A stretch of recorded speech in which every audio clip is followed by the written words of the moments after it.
इस सेगमेंट में हम लोग डिस्कस करेंगे vector form of Faraday's law, यानी जो फैराडे का नियम है उसको वेक्टर फॉर्म में हम लोग स्टडी करेंगे। इसी टॉपिक को integral and differential form of Faraday's law भी बोलते हैं। ठीक, तो पिछले टर्म पे हमने आप लोगों को Faraday's law of electromagnetic induction, दो नियम इनके थे, दोनों वो आप लोगों को पढ़ाया, और एक लेंज का नियम पढ़ाया, लेंज लॉ। और इन तीनों नियमों को कंबाइंड करके हमें एक इक्वेशन मिला था, और वो इक्वेशन क्या था कि induced EMF is equal to minus d phi by d t. ये d phi by d t क्या है? ये rate of change of magnetic flux है। ठीक, तो मैग्नेटिक फ्लक्स में जब टाइम के साथ चेंज होगा तो एक इंड्यूस्ड ईएमएफ पैदा होगा, और इसी इंड्यूस्ड ईएमएफ के कारण सर्किट में एक इंड्यूस्ड करंट फ्लो करेगा। क्लियर? ये हमने पिछले टर्म पे देखा था, और ये निगेटिव साइन लेंज के नियम को दर्शाता है। वो ये कहता है कि ये जो इंड्यूस्ड ईएमएफ जिस कारण से प्रोड्यूस हुआ है वो उसी का विरोध करेगा। मतलब जैसे ये फ्लक्स में समय के साथ चेंज हुआ तो क्या प्रोड्यूस हुआ? Induced EMF. इसी इंड्यूस्ड ईएमएफ के कारण क्या प्रोड्यूस होगा? Induced current. अब ये इंड्यूस्ड करंट, या यूं कह लीजिए ये इंड्यूस्ड ईएमएफ, ये इस फ्लक्स में होने वाले चेंज का अपोज करेंगे। क्लियर? ये लेंज का नियम कहता है। इसीलिए लेंज को नियम को इसमें शामिल करने के लिए यहाँ पे क्या आ जाता है? माइनस साइन आ जाता है। ठीक, अब आप लोगों को मैग्नेटोस्टैटिक्स में मैंने एक फॉर्मूला पढ़ाया था कि अगर किसी क्लोज्ड सर्किट में एस एरिया इनक्लोज हो रहा है मैग्नेटिक फील्ड बी में, तो जो मैग्नेटिक फ्लक्स उस सरफेस से जुड़ा होगा वो कितना होगा? वो surface integral of B dot d s होगा। इक्वेशन नंबर इसको 2 मान लेते हैं।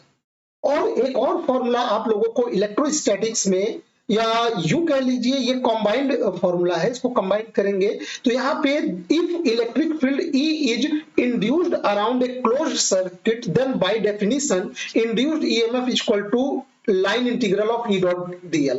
ये है असल में फॉर्मूला इलेक्ट्रोस्टैटिक्स में ही आप लोगों को पढ़ाया गया था, तो वहां पे ये पोटेंशियल डिफरेंस था V इक्वल टू ये इंटीग्रल E डॉट dl था। अब यहाँ पे चूंकि पोटेंशियल डिफरेंस के जगह हम क्या रख देंगे? इंड्यूस्ड ईएमएफ, क्योंकि इंड्यूस्ड ईएमएफ एक प्रकार का पोटेंशियल डिफरेंस ही क्रिएट करता है सर्किट में। अगर किसी सर्किट में इंड्यूस्ड ईएमएफ यानी वैद्युत वाहक बल पैदा हुआ है तो इसका अल्टीमेट इफेक्ट ये होगा कि वो उस सर्किट में एक पोटेंशियल डिफरेंस क्रिएट कर देगा, और इंड्यूस्ड ईएमएफ का जो यूनिट होता है वो पोटेंशियल डिफरेंस का ही होता है। तो उस फॉर्मूले में हम लोग यहाँ पे इसको इंड्यूस्ड ईएमएफ से रिप्लेस कर देंगे, तो induced EMF is equal to क्या हो जाएगा? Line integral of E dot dl। तो यहाँ पे हमें 3 इक्वेशन मिल गया। अब इन तीनों इक्वेशन को हम कंबाइन करते हैं। देखिए मैं क्लियर कर दे रहा हूं, ये इक्वेशन अभी जस्ट पिछले टर्म में पढ़े थे, यानी ये यूनिट 3 में फैराडेस लॉ से जुड़ा हुआ है। ये इक्वेशन आप लोगों को मैग्नेटोस्टैटिक्स में मैंने पढ़ाया था, ठीक है, मैग्नेटोस्टैटिक्स में। और यहाँ पे ये वाला इक्वेशन आप लोगों को इलेक्ट्रोस्टैटिक्स में पढ़ाए थे, और ये यहाँ पे पोटेंशियल डिफरेंस भी था। ठीक है, तो बस इसको इससे रिप्लेस कर देंगे यहाँ पे, क्योंकि यहाँ पे ईएमएफ के कारण ही पोटेंशियल डिफरेंस क्रिएट होता है ना, और यहाँ पे ईएमएफ और पोटेंशियल डिफरेंस ये दोनों यहाँ पे इक्विवेलेंट है। ठीक, अब हम इन तीनों इक्वेशन को कंबाइन करेंगे तो हमें क्या मिलेगा? Line integral of E dot dl equal to minus d phi by d t. यहाँ फाई की वैल्यू रख दीजिए B डॉट ds। तो यहां से एक हमें इक्वेशन मिला कि line integral of E dot dl equal to minus d by d t of surface integral of B dot ds। इस इक्वेशन को याद रखिएगा, बहुत ही इंपॉर्टेंट इक्वेशन है, और इसी इक्वेशन को बोला जाता है integral form of Faraday's law बोला जाता है। ठीक, अब हम लोग बढ़ते हैं आगे इसका डिफरेंशियल फॉर्म पढ़ने के लिए, क्योंकि डिफरेंशियल फॉर्म ज्यादा इंपॉर्टेंट है। डिफरेंशियल फॉर्म को यूनिवर्सल फॉर्म भी बोला जाता है फैराडेस लॉ को। तो इसके लिए हम लोग क्या करेंगे? स्टोक्स थ्योरम लगाएंगे। स्टोक्स थ्योरम क्या करता है? स्टोक्स थ्योरम लाइन इंटीग्रल को सरफेस इंटीग्रल में चेंज कर देता है। तो हम लोग यहाँ पे ये देखिए, यहाँ पे स्टोक्स कर्ल थ्योरम लगाएंगे, तो जिस क्वांटिटी का लाइन इंटीग्रल लिया गया है उस क्वांटिटी का हम लोग कर्ल ले लेते हैं, और यहाँ पे डॉट क्या हो जाएगा? ये ds, यानी ये सरफेस इंटीग्रल में क्रिएट हो जाता है। समझ में आया? लाइन इंटीग्रल को सरफेस इंटीग्रल से हम लोग रिप्लेस कर देंगे, और जो क्वांटिटी का यहाँ लाइन इंटीग्रल लिया था उसी क्वांटिटी का यहाँ पे कर्ल हमें लेना पड़ता है। तो यहाँ पे ये वाला जो साइड है इसको हमने ये स्टोक्स कर्ल थ्योरम से ये रिप्लेस कर दिया, और इधर वाला उसी तरह है minus d by d t of B dot ds।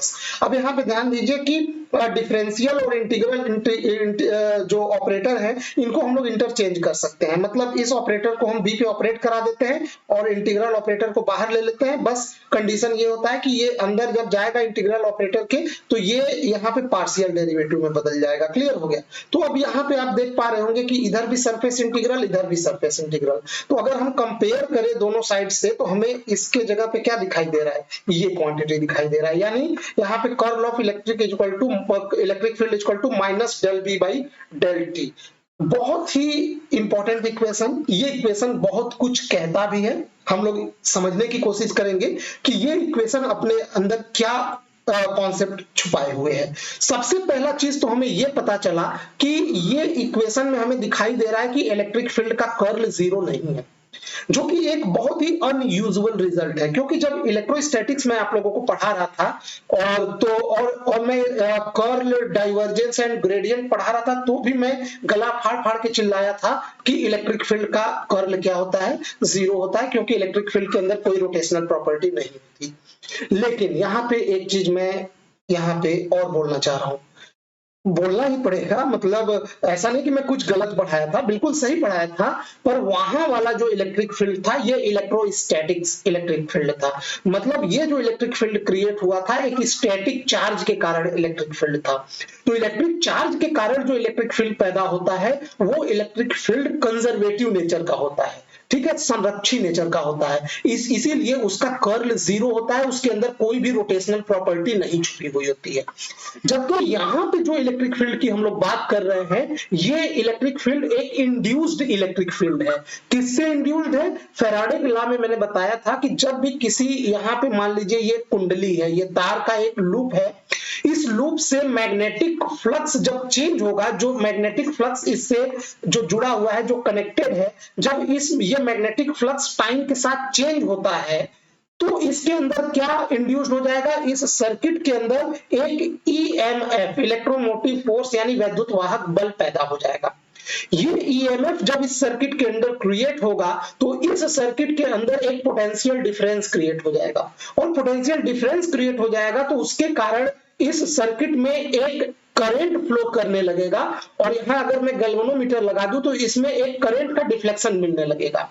और ये करंट किससे इंड्यूस्ड हुआ है? ये जो चेंजिंग मैग्नेटिक फ्लक्स है, ये जो मैग्नेटिक फ्लक्स इस लूप से जो जुड़ा हुआ है, जो कनेक्टेड है, वो टाइम के साथ चेंज हो रहा था, तो इससे इंड्यूस्ड होके ये ईएमएफ क्रिएट हुआ है और इसे ईएमएफ के कारण इसमें करंट फ्लो कर रहा है। तो जो करंट है वो हमारा इंड्यूस्ड करंट बोला जाएगा, प्रेरित धारा, क्योंकि ये किसी बैटरी से पैदा नहीं हुआ है, इस कुंडली में कोई बैटरी नहीं लगा है, ये मैग्नेटिक फ्लक्स में टाइम के साथ होने वाले चेंज के कारण प्रेरित होकर इंड्यूस्ड हुआ है। तो ये इंड्यूस्ड करंट फ्लो कर रहा है। अब इंड्यूस्ड करंट फ्लो कर रहा है तो करंट होने का मतलब जरूर यहां इलेक्ट्रिक फील्ड होगा। अब यहां पे ये जो इलेक्ट्रिक फील्ड है ये इंड्यूस्ड इलेक्ट्रिक फील्ड बोला जाएगा, और ये इंड्यूस्ड इलेक्ट्रिक फील्ड जो होता है ये नॉन कंजर्वेटिव नेचर का होता है और इसका कर्ल जीरो नहीं होता है। समझ में आया? तो ये इक्वेशन ये चीज कहना चाह रहा है। और दूसरी चीज मैं एक और बता दूं, ये बहुत ही खास रिलेशनशिप बता रहा है, ये मैक्सवेल का फोर्थ इक्वेशन भी है, कि जब भी मैग्नेटिक फील्ड में टाइम के साथ चेंज होगा, देखिए del B by del t, del B by del t इसको आप delta B by delta t लिख सकते हैं। अब नीचे से पढ़िए, डेल्टा टी मतलब टाइम में होने वाले चेंज के साथ मैग्नेटिक फील्ड में होने वाला चेंज।